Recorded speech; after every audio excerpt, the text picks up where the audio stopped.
Welcome back. Today's lesson is on savings. Savings and investing are the backbone of financial freedom. Without savings, what are you going to invest, right?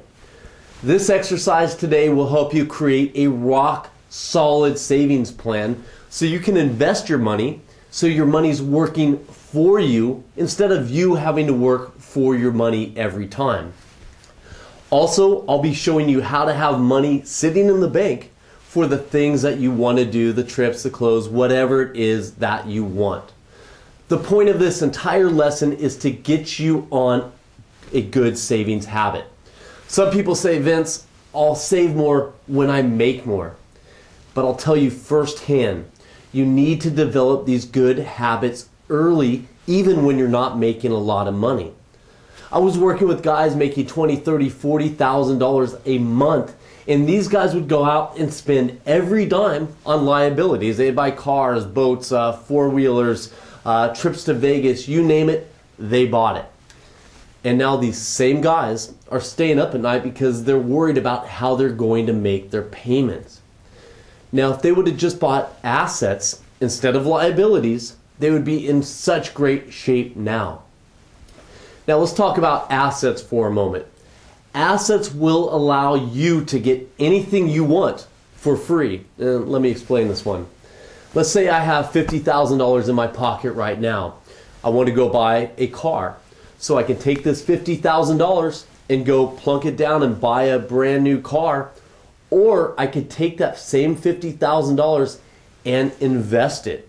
Okay? Let's say I earn 12%, which is typically the return I like to use. That would give me $6,000 a year in income, or which translates into $500 per month. Now I can go still get the car, but what I do instead is I go buy a car and get a car loan. Now as my investment return comes in at $500 a month, I could use that to make the payment for me. Now, at the end of all this, when my car loan's paid off, what do I have? I still have $50,000 invested. I still have $500 a month. And now I have a car that I didn't really pay anything for. My investments paid it for me. So bottom line, everything that I talked about starts with saving. So save your money, buy assets, and not liabilities. I'm going to take a little note to the side here. I talked about buying a car. I want you to read the bonus auto section even if you're considering buying a car in the next near future. Always buy a used car. Never buy new. I've never bought a new car. It's a complete waste of money. On a $50,000 car, you drive it off the lot. You lost 10 G's like that. Would you like a $10,000 bill? I don't think so. So don't buy a new car. It's a waste of money.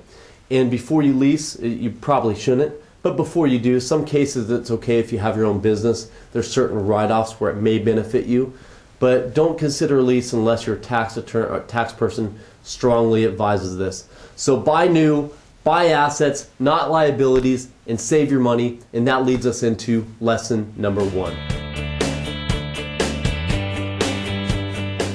All right, in activity 1, you're going to develop a savings plan. To do this right, you should have completed last week's activity, the money diary. Now, if you're skipping ahead, that's cool. Just make sure you go back and verify that your variable expenses that you're estimating for this activity match up with your money diary after you complete that lesson. Now, as you can see from the activity sheet, there is a reminder on how you should allocate your money. It calls for you to save 30% of your income. Now, some people, when I say that, they say, Vince, that's way too much. Now, I agree with them. It is way too much if you want to worry about money your entire life. And the people that say this plan is too hard are the same people that should be following this plan even closer than others. Because if you're not saving money, if you're unable to save money, then you're living paycheck to paycheck, right? And that's no fun. Now, if you're unable to save 30% of your current pay, you do have 2 choices. Number 1, cut down your expenses. And number 2, get paid more. Either one of those will help you to reach your goal of saving at least 30% per month. Just make it happen. It's that simple. And yeah, this is going to take effort. But each year that goes by, each time your savings grows, you're going to be more and more stoked. Also, if you find yourself getting a large tax refund at the end of the year, but are tight on your savings throughout, you're really struggling to put that money away each month, you can adjust your withholdings so they take out less taxes each month. Now, you're not going to get a big refund at the end of the year, but you'll be able to meet your savings obligations now with less stress. Now, you're going to have to talk to your tax person to adjust that correctly, and we'll talk about that in a few lessons from now. And your tax person should help you to optimize your tax withholdings. Now, let's talk specifically about your savings plan. The first thing that we need to establish is your emergency fund. Now, until you have 6 months of living expenses saved in your emergency account, you should be allocating 20 to 30% of your money toward this account. Remember, the emergency fund is your safety net. You need to have 6 months of your living expenses set aside in this account just in case anything happens. You lose a job, you get sick, anything like that, you have money to fall back on. So for example, if your bills are $500 a month, you need 6 months saved. 500 times 6 for the people that aren't math geniuses out there, that equals $3,000 a month you need to have saved in that account. Again, that's your safety net. Now, after you have your emergency fund set up, it's time to readjust your savings plan. What you're going to do, you're going to shift it. You're going to take 15%, put it in long-term savings. You're going to take another 15% and put it into your fun account. This is the things where you're going to do the fun activities, the things that you're saving for. And also remember from the week's lesson a few weeks ago, you're going to want to donate 10% to charity, or if that's real tough, you can always donate an hour of your time toward whatever charity you chose in that activity. Now, as you do this, as you go through this activity, just follow the guidelines listed on your activity sheet, and also the software program will guide you right through it step by step. But make sure you complete this as accurately as possible. This is the core of your financial roadmap. So complete this accurately and you will be in very good shape. Now that you have your budget down on paper, make sure you update this from time to time. Things change. We make more money, we have more expenses, things do change. So refer to it, make adjustments, and keep on track with whatever plan you set for yourself. Let's move on to activity number 2.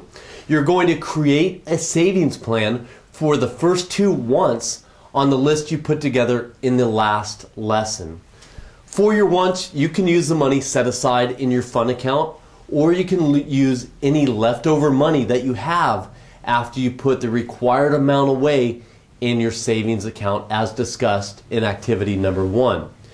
Now, it's important to remember, we are here for a good time, not for a long time. Let me repeat that. We're here for a good time, not for a long time. So it's important you go out and get what you want out of life. To illustrate that point, I want to share with you a story a couple weeks ago.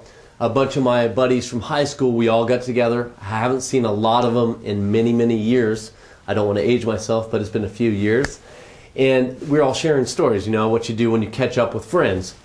And they were all talking about this time they went to Santa Barbara for Halloween. Santa Barbara has a big party for Halloween. And they just had a wild and crazy time, and they're all sharing stories on this. And it really affected me because I remembered I didn't have money. I didn't have money set aside for trips. I had to work, and I was broke. I missed out on that because I did not have the money set aside. Yeah, they were teasing me. I deserved it, but I don't want you to have to go through that. Make sure you put your money away in the fun account as well. as well as your long term. That way you can live a full, complete life. You're going to have fun now, and also later in life, as you get older, you're going to have that security so you can continue to have fun with your friends. By doing this week's lesson, you're on the right path. By making it this far in the course, I can already tell you're a person that takes action. A lot of people out there, they talk the talk. They do not walk the walk. And you're walking the walk right now as you go through these lessons. Your success is my success, so continue on this path. Let's get successful together. Do this lesson quick, and I'll see you next time.